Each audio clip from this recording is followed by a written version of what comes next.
Alors, je voudrais revenir sur l'article Les secrets d'écriture bien gardés du concours de Kamel Daoud qui a été écrit par Nicolas Gary et qui reprend tous les copier-coller de Kamel Daoud dans son roman. Donc je vais vous montrer un petit peu comment est-ce que j'ai travaillé pour trouver ces copier-coller. Donc en fait j'ai lu le livre, hein. Voilà, tout simplement. Donc là on a la page 194. Là bon, vous voyez j'ai marqué 194 pour que tout le monde puisse se repérer. Donc on a deux copier-coller que j'ai repérés. Mais ce qui m'a vraiment interpellée quand j'ai lu le livre, c'est le passage surligné en rouge qu'on retrouve à la page 289. Voilà.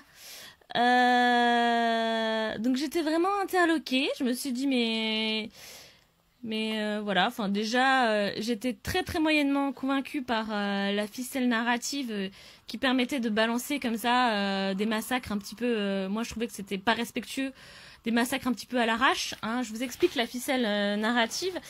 C'est donc un personnage qui s'appelle Aïssa Gerdi dans le roman de Kamel Daoud. Aïssa Gerdi, Aïssa en arabe, on peut le traduire par Jésus, tout simplement. Et Gerdi, c'est le singe, le bon singe même. Gerd, c'est le singe, Gerdi, c'est mon singe. Donc Jésus, mon singe, n'est-ce pas? Un personnage, un chauffeur hypermnésique et logoréique balance des massacres comme ça, des séries de massacres au cours de la conversation, voilà, extrêmement naturellement. Donc moi ça, c'est sûr que ça m'a un petit peu interpellée, donc je suis allée sur Google, n'est-ce pas, et j'ai tapé hop. Voilà, massacre de citoyens à la Cité Olivier, là, le fameux paragraphe qu'on retrouve deux fois dans Ouri, et hop, directement, je tombe sur la chronologie des massacres en Algérie qui a été établie par l'association Algeria Watch. Et donc là, j'ai retrouvé plusieurs blocs de texte qui étaient aussi dans Ouri, donc au mot près, hein. Il n'y a pas une virgule qui est changée.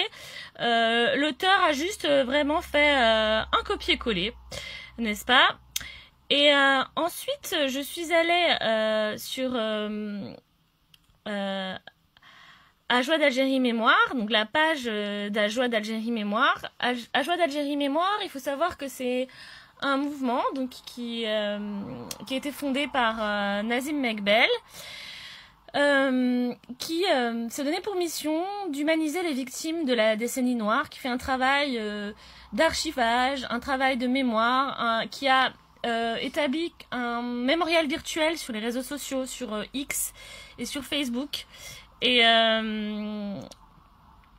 donc tout simplement, j'ai pris les blocs de texte qui me semblaient vraiment très étranges et je les ai cherchés dans la barre de recherche de la page Facebook d'Ajouad Algérie Mémoire.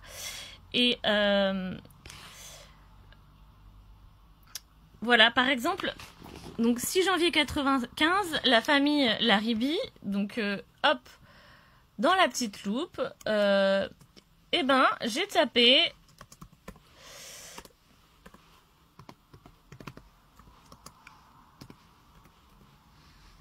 la famille Laribi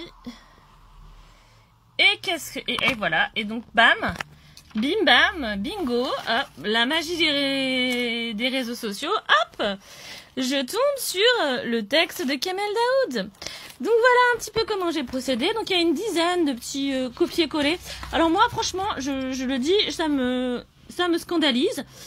Voilà, qu'un livre donc qui ne source même pas, donc qui n'a même pas de bibliographie. Donc c'est censé être un roman historique, hein.